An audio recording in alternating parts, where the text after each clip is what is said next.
أهلا ومرحبا بكم في موقع وقناة كيدا. نقدم لكم اليوم موضوع عن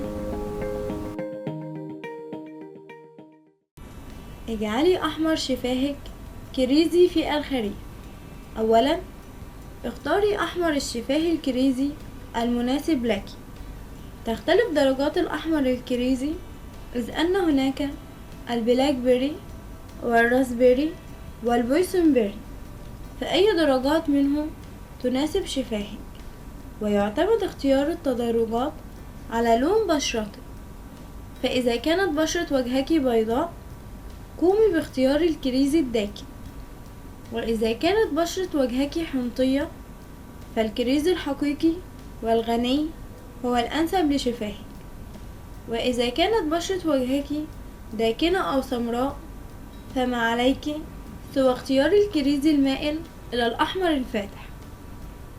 ثانيا اجعلي شفاهك ناضجة. إذا كانت شفاهك رفيعة فالأحمر الكريزي الداكن قد يظهرها صغيرة، وما عليك في هذه الحالة سوى تطبيق لون شفاف مع استخدام قلم الشفاه لتمتلئ شفاهك، ولا تبالغي في التطبيق، وحاولي تفتيح اللون بشكل متوسط لكي تبدو شفاهك بحجم أكبر. لو الفيديو عجبك ممكن تسجلي إعجاب من هنا، وممكن تتابع معانا كل الجديد وبشكل يومي من خلال الاشتراك في القناة بالضغط على زر اشتراك أو سبسكرايب اللي موجود هنا.